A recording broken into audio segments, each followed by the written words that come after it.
오늘 저와 여러분에게 주시는 하나님의 말씀은 베드로전서 3장 13절에서 17절 말씀으로 고난을 통해서 얻는 유익, 고난을 통해서 얻는 유익, 이러한 제목으로 하나님 말씀 선포하겠습니다. 오늘도 오직 예수님입니다. 주의 은혜로 그리고 평강으로 가득 차 넘치시기를 바랍니다. 고난을 좋아하는 사람은 아무도 없습니다.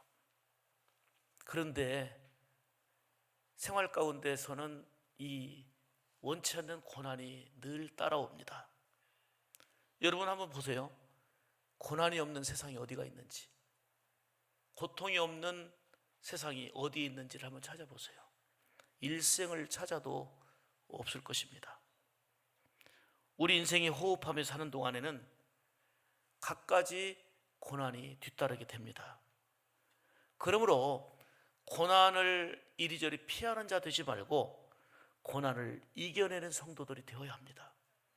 고난을 극복하는 성도들이 되어야 되겠다는 겁니다. 고난은 매우 힘든 것이기 때문에 우리가 원치 않는 것이지만 고난은 우리의 삶 가운데 뒤따르게 되는데, 오늘 성경을 통해서 우리가 발견할 수 있는 놀라운 진리는 예수님 안에서는 고난도 유익이라는 겁니다. 모든 것을 합력해서 선을 이루시는 하나님의 놀라운 역사, 놀라운 손길을 보게 하는 그것이 바로 고난입니다. 고난은 선택 과목이 아닙니다. 누구에게나 찾아오는 필수 과목입니다. 예수님도 사명 감당하시면서 십자가에서 모진 고난, 고통 다 받으셨고요. 예수님을 따르는 사도들 역시 이루 말할 수 없는 고난과 아픔들을 겪으면서 그 사명을 감당해야 했습니다. 또한 주를 따르는 수많은 성도들이 눈물로 기도하고 말씀 따라 살아가지만 믿음을 지키는 것 때문에 고난을 당해야 됐고, 믿음을 지키는 것 때문에 수많은 핍박과 어려움들이 있었습니다. 사실 그 곳곳의 역사 속에 보면 성도들이 믿음을 지키다가 고난당했던 흔적들이 참 많이 있는데요, 그 대표적인 예가 로마와 터키에 있는 바로 카타콤입니다. 지하 동굴이에요. 사진에서 보시는 바와 같이 지하 동굴인데, 여기에서 핍박과 환난을 이제 너무 심하기 때문에 이 속에 숨어서 익투스, 물고기 모양 있죠?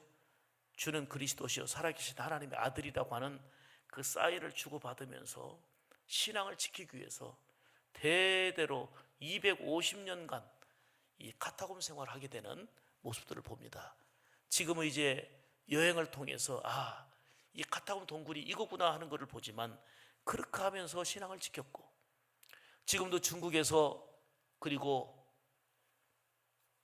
우리 이정삼 집사님이 기도했습니다마는 북한에서는 지하교회에서 아직도 하나님의 말씀을 지키며 신앙으로 바로 살아가고 있는 지하교회 교인들이 있습니다.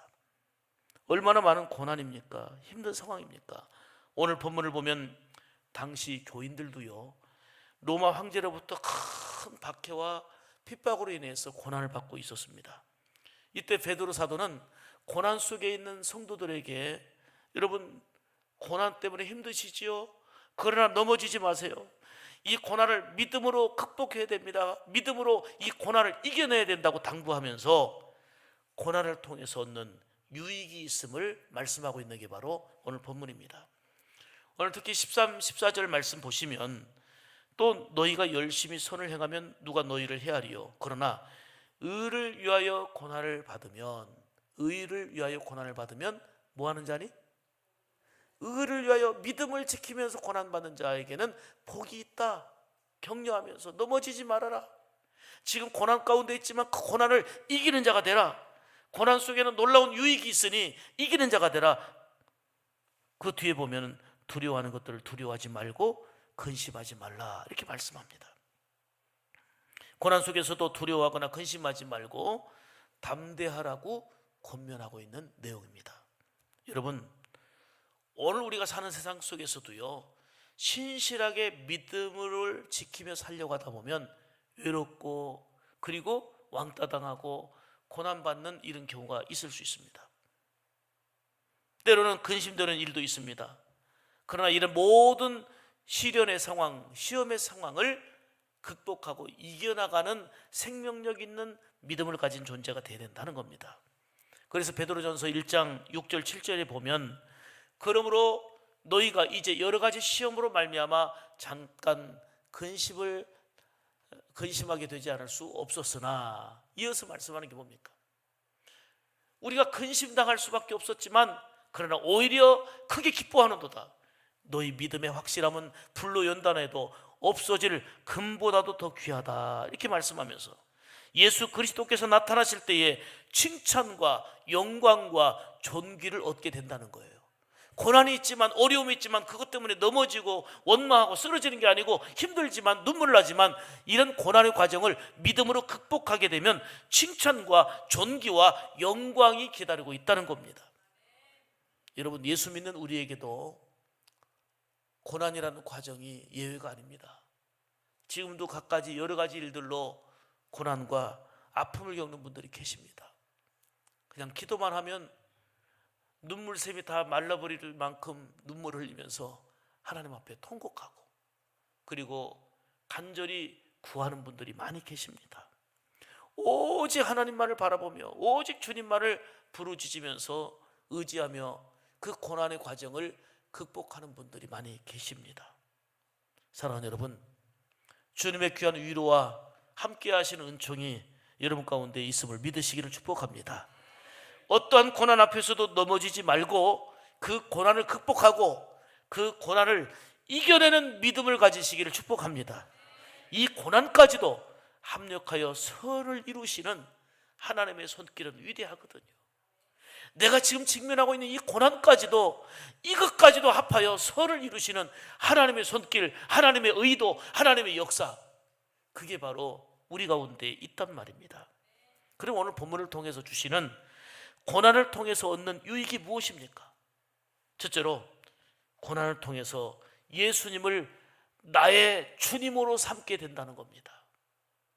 예수님이 4대 성인 중에 하나가 아니고, 예수님이 훌륭한 어떤 사람이 아니고, 고난 가운데서 예수님이 나의 생명의 주인, 예수님이 나의 구원의 주님, 고난 가운데 예수님을 나의 주님으로 삼게 된다는 거예요. 그래서 많은 고난이 있지만 고난 속에서 예수님을 나의 주인으로 삼는다면 이보다 더 큰 유익이 어디 있습니까? 그래서 오늘 본문 15절에 말씀하기를 너희 마음에 그리스도를 주로 삼아 그랬어요. 지금 너희가 어떤 너예요? 고난과 핍박을 받고 있는 당시의 성도들입니다. 너희가 믿음 지키느라고 고난받고 있지, 어려움 있지. 이 고난 속에, 어려움 속에서 너희가 예수 그리스도를 주로 삼았단 말이에요.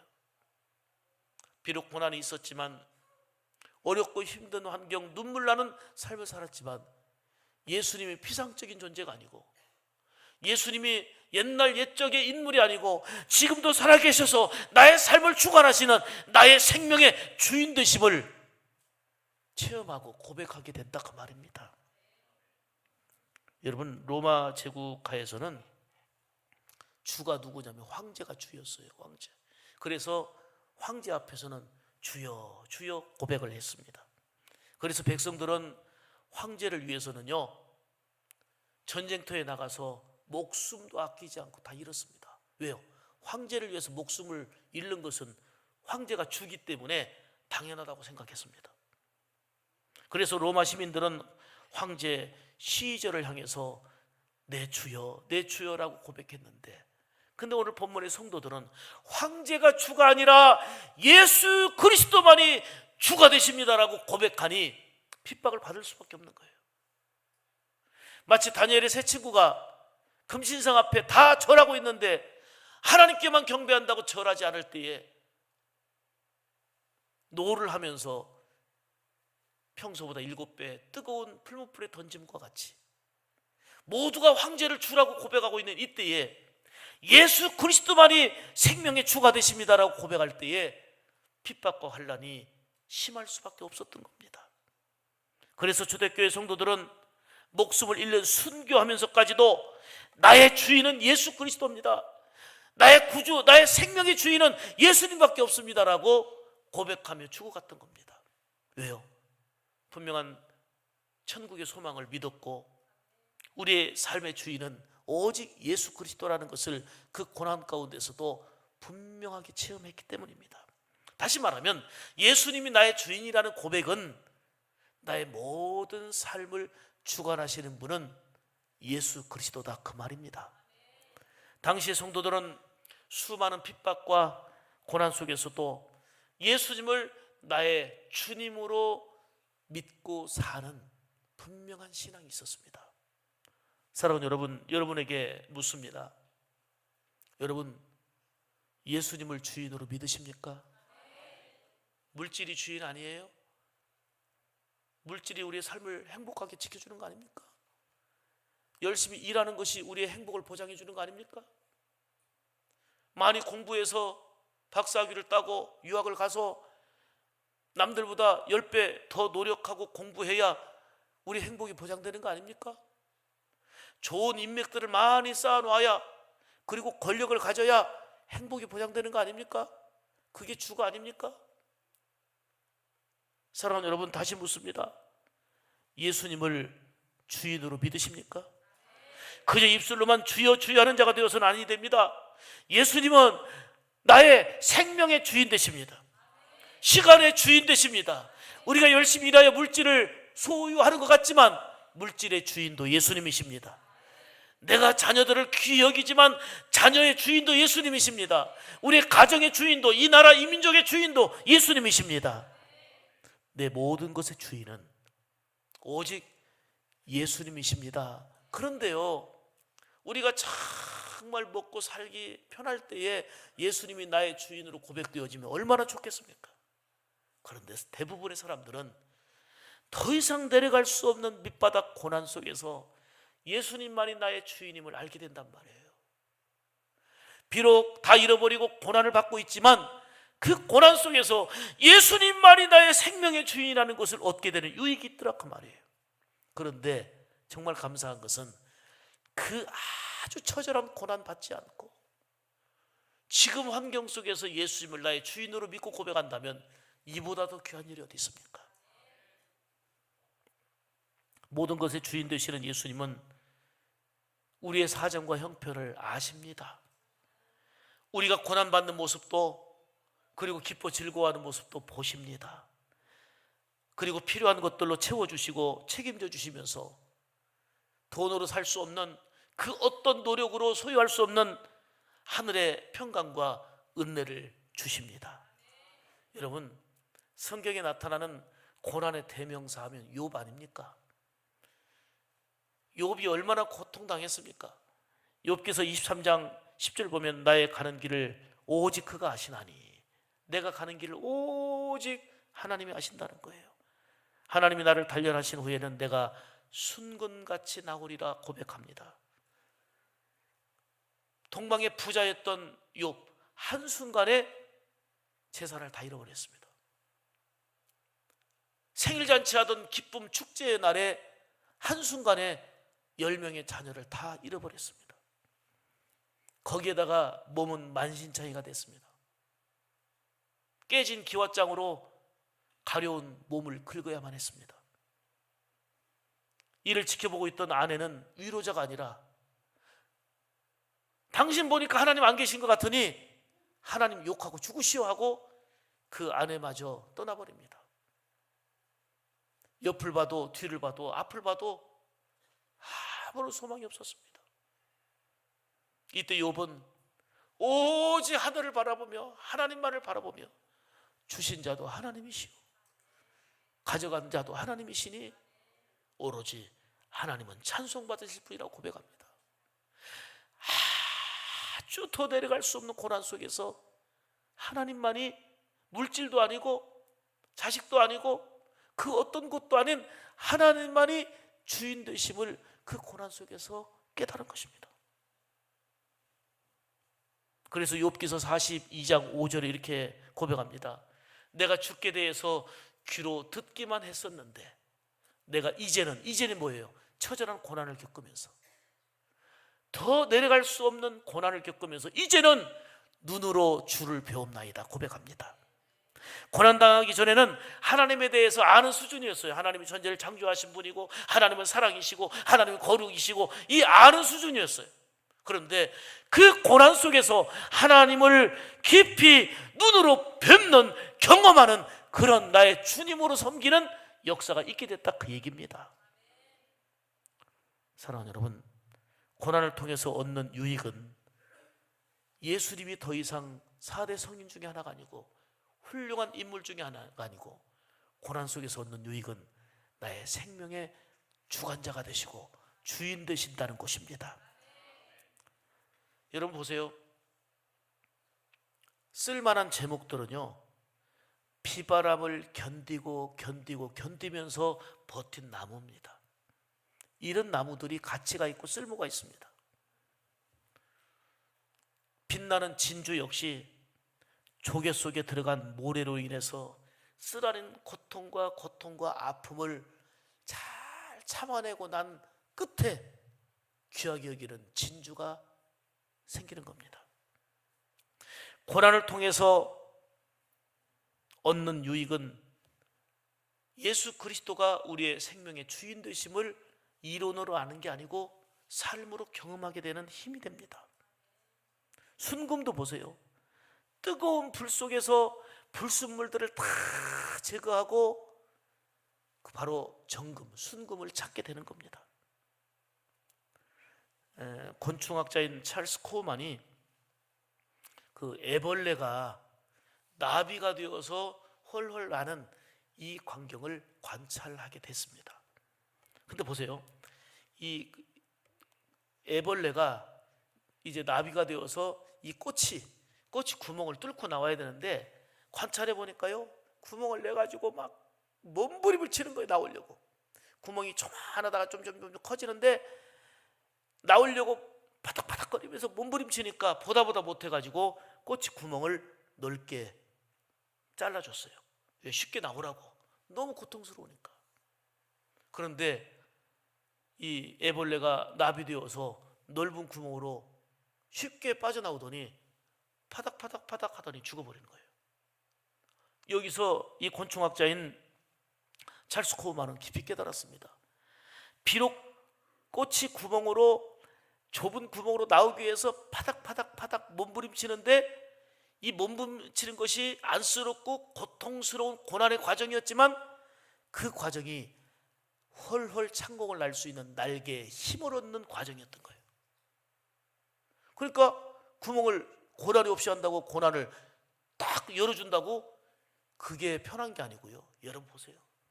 일부러 죄 짓고 고난받을 필요는 없지만은요, 믿음을 지키다가는 가난할 수도 있는 거고요, 병들 수도 있는 거고요, 밑바닥에서 아이고 나는 고생했지만 우리 자식만큼은 고생하면 안 돼, 고생 안 해야죠. 그런데요, 고생은 돈 주고 살 수 없는 보약입니다. 그 광야에서 하나님을 깊이 만나게 되고 부르짖어서 예수님이 나의 주인 되심을, 부모가 주인이 아니고 물질이 주인이 아니고 그 어떤 것이 주인이 아니고 예수 그리스도가 나의 주인됨을 알게 된다면 이보다 귀한 유익이 어디 있습니까? 사랑하는 여러분, 고난이 비록 우리의 삶을 힘들게 하지만 믿음 안에서는 그 고난까지도 유익하게 하시는 하나님의 은혜와 사랑을 마음 중심에서 감사하고 찬양할 때 참된 예배가 되는 거고 진정한 영광이 되는 거고 헌신이 되는 겁니다. 고난 속에서 순결해지고 고난 속에서 하나님만이 하나님됨을 고백하게 되고 더욱더 가치 있는 하나님의 자녀의 삶이 되는 겁니다. 그러므로 고난도 내게는 유익이라는 고백을 하면서 어떤 고난이 우리에게 온다 할지라도 그것 때문에 시험 들고 방황하고 넘어지지 말고 예수님을 나의 주님으로 삼으면서 주님 손잡고 일어나는 역사가 있기를 주의 이름으로 축복합니다. 저는 다시 이 장면을 보면서 감동을 받았는데요, 고난 끝에 얻어진 보물, 고난 끝에 얻어진 보물이라는 제목입니다. 이화여대를 다니던 이지선 씨, 음주운전자가 그 곱고 아리따운 대학생 이지선이를 쳐가지고 뺑소니로 수술을 40번이나 했지만 아직도 얼굴은 그냥 눈 뜨고 볼 수 없을 만큼 흉합니다. 그렇게 이화여대 다녔을 때 예쁜 모습과 수술을 40번이나 했는데 지금도 얼굴은 완전히 일그러져 있습니다. 그런데 그는 고난 속에서 예수님이라는 보물을 얻었다는 거예요. 그리고 또한 어렵고 고통당하고 힘든 사람들에게 위로자가 되고 함께 할 수 있는 보물을 얻었다는 거예요. 내가 고난 당해보니까, 내가 어려움 겪어보니까 어려움 받는 사람들, 고난 받는 사람들이 너무 많이 있는데 그들에게 위로자가 되고 그들에게 필요한 존재가 됐다는 것에 고난이 나에게 준 보물이라고 얘기합니다. 그는 꿈을 저버리지 않고 최근에 UCLA 대학에서 사회복지학 박사학위까지 받았습니다. 그러면서 하나님께는 영광이 되고 어렵고 힘든 사람들에게 힘이 되고 위로가 되어지는 고난 끝에 얻은 보물임을 고백하면서 나에게는 고난이 나에게 큰 유익이 됐다고 고백하면서 삶을 좌절하지 않고 오히려 많은 사람들에게 감동을 자아내고 있습니다. 사랑하는 여러분, 고난을 통해서 예수님을 나의 주님으로 삼는 유익은 두려움을 이긴 평안과 그리고 승리와 감동을 자아내는 삶이 될 줄로 믿습니다. 두 번째로, 고난이 성도들에게 주는 유익은 고난을 통해서 우리의 삶을 거룩하게 한다는 겁니다. 자, 오늘 본문 15절을 보니까 너희 마음에 그리스도를 주로 삼아 거룩하게 하고 그랬어요. 지금 핍박과 환난 당하고 있는 그 백성들이 환난과 고난 속에서 거룩한 하나님의 작품이 되는 유익이 있다는 겁니다. 이제 올해로 종교개혁 500주년을 맞이하게 됩니다. 그래서 우리 총회 주제와 또 우리 교회 주제도 역시 다시 거룩한 교회로, 예수님을 크게 보면서 다시 거룩한 교회로, 다시 거룩한 성도로, 이게 바로 종교개혁 500주년을 맞이하고 있는 오늘 우리 이 시대의 목표이자 과제입니다. 무엇보다도 하나님은 거룩한 분 아닙니까? 그리고 우리에게 거룩함을 요구하십니다. 레위기서 11장 44절 말씀에 나 여호와 너희의 하나님이라, 나는 여호와 너희의 하나님이라, 내가 거룩하니 너희도 몸을 구별하여 거룩하게 하라 말씀합니다. 예수님께서도 십자가를 앞에 두고 제자들을 위해서, 형제들을 위해서, 교회를 위해서 간절히 중보기도 하시면서 요한복음 17장 17절에 보면은 저희를 진리로 거룩하게 하옵소서, 이게 바로 예수님의 십자가를 앞에 두고 기도하신 내용이었습니다. 죄악이 가득한데 죄로 타락하지 않고 마귀의 미혹에 넘어가지 않고 진리로 거룩한 삶을 살게 하옵소서, 이게 바로 우리를 위한 예수님의 중보 기도십니다. 당시 성도들은 핍박과 어려움을 당했지만 그 고난을 통해서도 순결해지고 하나님만이 하나님 되게 하는 거룩함을 얻게 되었습니다. 그래서 믿는 사람에게도요, 고난은 있지만, 고난은 불편하긴 하지만, 힘들긴 하지만 이런 유익이 있다는 겁니다. 성도는 이 세상에 살지만 악에 물들지 말아야 됩니다. 거룩성을 상실해서는 안 됩니다. 소금이 짠맛을 잃어버리면 밖에 버려서 사람들에게 밟힐 뿐이라고 말씀한 것처럼 거룩성을 상실하게 되면 손가락질 맞고 사람들에게 밟히는 존재가 되고 맙니다. 무기력한 겁니다. 성경은 말합니다. 복 있는 사람은 막 살지도 않고 함부로 살지도 않습니다. 아무렇게나 사는 게 아닙니다. 악인의 꾀를 따르지 않습니다. 죄인의 길에 서지 않습니다. 아무데나 앉지 않습니다. 오만한 자리에 앉지 않습니다.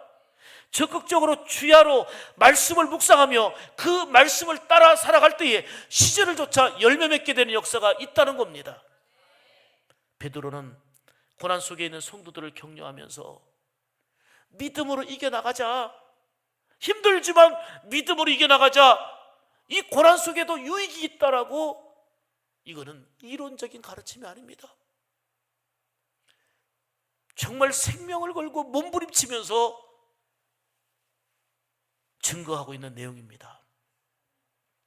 16절 말씀 보시면 선을 행함으로 고난받는 것이 하나님의 뜻일진데 악을 행함으로 고난받는 것보다 나으니라, 이렇게 말씀합니다. 선한 양심으로 거룩하게 살아야 된다는 거예요. 세상의 빛이 되어서 하나님께 영광을 돌려야 된다는 것입니다. 제가 오늘 책을 통해서 이런 글을 읽었어요. 아프리카의 한 선교사가 한 마을을 방문했는데 그 개울이 있어요. 근데 개울을 건너는데, 사람들이 건너는데 아주 무거운 돌을 하나씩 이고 가는 거예요. 그것도 꽤 무거운 돌을 이고서 이 개울을 건너고, 그리고는 건너서는 이 돌을 버리는 거예요. 그러니까 이 돌이 수북이 쌓여 있어요. 그래서 왜 그러냐고 물었더니요, 개울을 지나가는데 그 중간 한가운데는 물살이 세답니다. 물살이 세기 때문에 무거운 돌을 이고 가지 않으면 쓸려갈 수 있기 때문에, 그래서 무거운 돌을 이고 가서 거기를 통과하고 돌을 버리니까 돌이 수북 쌓인 거예요. 저는 이 글을 읽으면서 이렇게 느꼈어요. 우리도 삶을 살다 보니까 갑자기 위기를 몰고 오는 급류를 만날 때가 있어요. 급류를 만나서 휩쓸리게 돼요. 또 내려간단 말이에요. 어떤 때는 철떡같이 믿었는데 건강에 적신호가 와요. 자녀에게 아픔이 와요. 꿈과 비전을 가지고 열심히 일했는데 사업이 무너져요. 강한 급류에 의해서 그냥 쓸려갈 때가 있습니다. 그런 때 우리는 큰 돌은 고통과 시련이 되지만 쓸려가지 않기 위해서는 큰 돌을 이고 건너가야 되는 고통, 시련이 우리에게 필요하다는 것입니다. 어떤 사람은 고난을 자신만 겪는 것으로 여기면서 불행하게 여깁니다. 그러나 고난은 말씀드린 대로 누구에게나 있습니다. 더더욱 예수 믿는 자에게도 있는데, 예수 믿는 자에게 믿음을 지키다 직면하는 고난은 유익이 있다는 겁니다. 더 거룩하게 하고 하나님의 작품으로 쓰임받게 한다는 것입니다. 그러므로 어떤 고난을 통해서도 거룩함으로 유익을 얻는 여러분의 삶이 되기를 주님의 이름으로 축복합니다. 세 번째로, 고난을 통해서 얻는 유익은 바로 소망을 갖게 한다는 겁니다. 15절 말씀에 너희 마음에 그리스도를 주로 삼아 거룩하게 하고 너희 속에 있는 소망에 관한, 소망에 대해서 말씀합니다.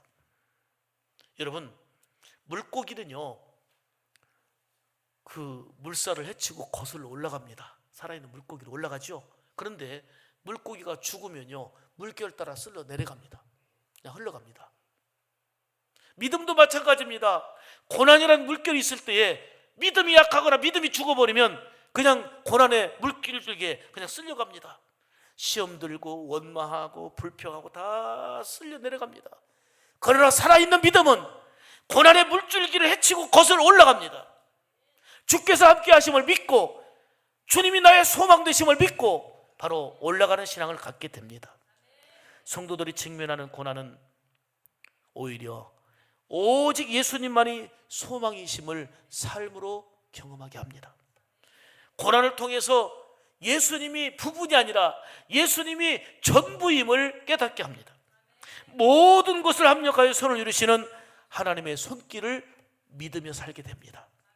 그래서 고난 속에서는 하나님이 또 무슨 은혜를 주시려고 하지?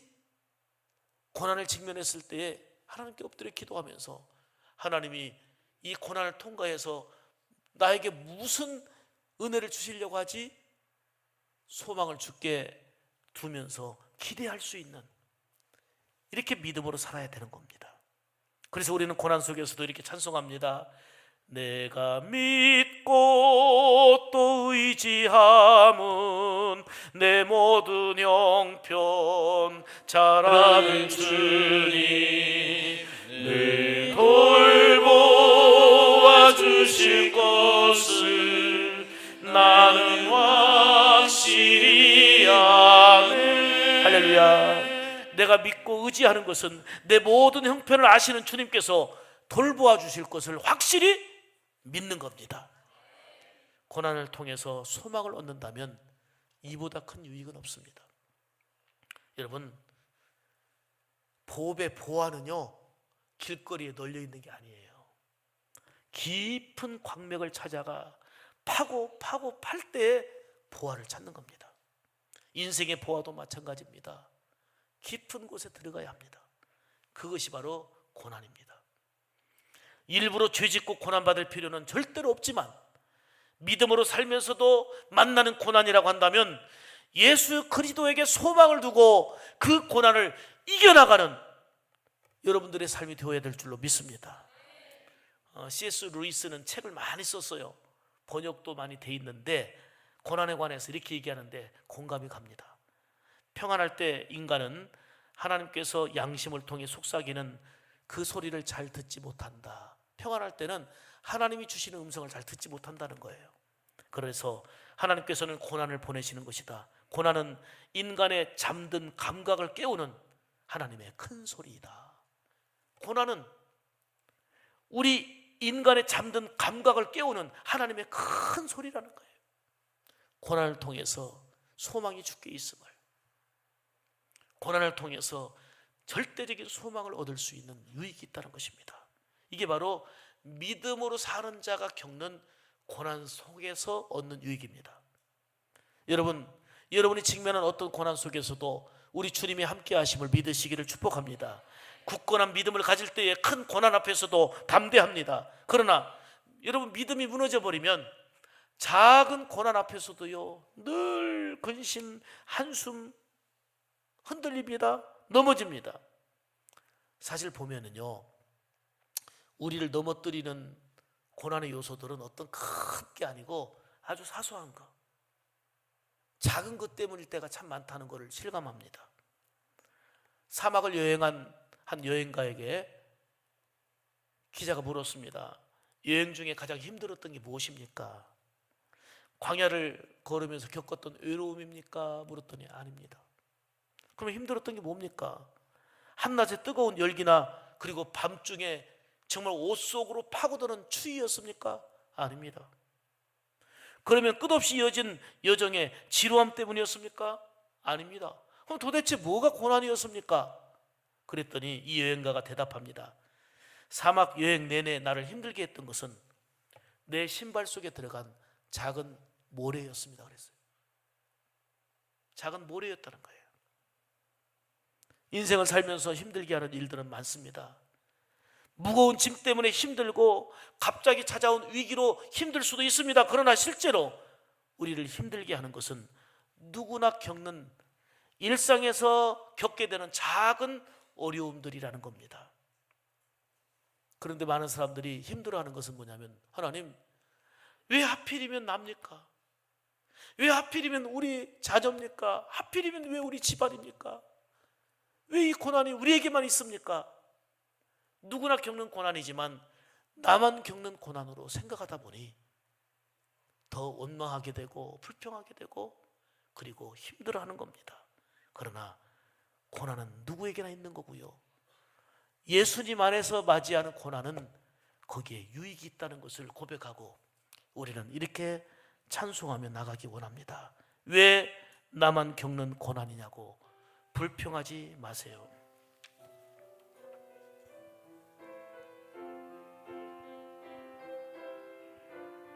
같이 부르겠습니다. 왜 나만 겪는 고난이냐 가사 띄워주세요. 불평하지 마세요. 고난의 뒤편에 있는 주님이 주신 축복 미리 보면서 감사하세요.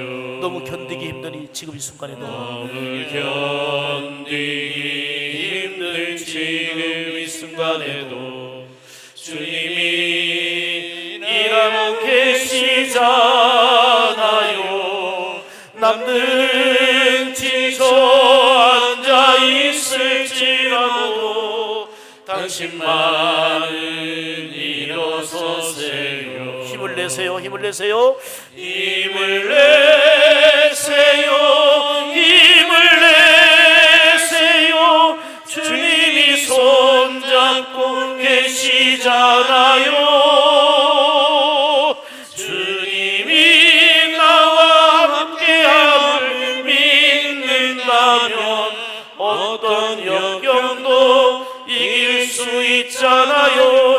내세요. 아멘 아멘. 힘을 내세요. 힘을 내세요. 주님이 손잡고 계시잖아요. 아멘 아멘 아멘. 주님이 나와 함께함을 믿 어떤 고난도 견딜 수 있잖아요. 어떤 고난도 견딜 수 있잖아요. 할렐루야. 어떤 형편 속에 있든지 저는 믿습니다. 주님이 손잡고 계심을 믿습니다. 주님 손잡고 일어나는 여러분들 되시기 바랍니다.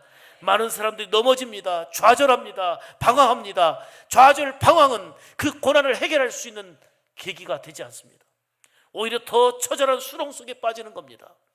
그 고난과 아픔은 누구에게나 있지만, 눈물은 누구에게나 있지만, 우리에게 다가와서 손잡아 주시는 주님이 머릿속에 이론이 아니라 찾아와 주시는 주님을 욥처럼 만나고, 당시의 성도들처럼 주님을 소망의 주님으로, 나의 생명의 주님으로 만나야 될 줄로 믿습니다. 그 주님의 손잡고 일어날 때에 신앙은 행복이 되는 거고, 신앙은 능력이 되는 거고, 신앙은 기쁨이 되는 거고, 어떤 위기 속에서도, 어떤 핍박 속에서도, 심지어는 생명까지 바쳐서 순교하면서까지도 믿음을 지키는 것입니다. 고난을 통해서 오직 예수님만이 주 되심을 경험하는 유익이 있기를 축복합니다. 고난을 통해서 우리를 순결하게 하고 거룩한 하나님의 작품 되게 하시는 유익을 오히려 얻기를 축복합니다. 고난을 통해서 돈이 소망이 아니고, 지식이 소망이 아니고, 권력이 소망이 아니고, 고난을 통해서 오직 예수님만이 우리의 소망 되심을 확실히 얻게 되는 유익을 통해서 어떤 고난과 아픔이 있어도 넘어지지 말고 주님 손잡고 일어나서 거룩한 빛을 발하고 사명 감당하는 우리 샘물 가족 여러분들 다 되시기를 주님의 이름으로 축복합니다. 기도하겠습니다. 하나님 아버지 감사합니다.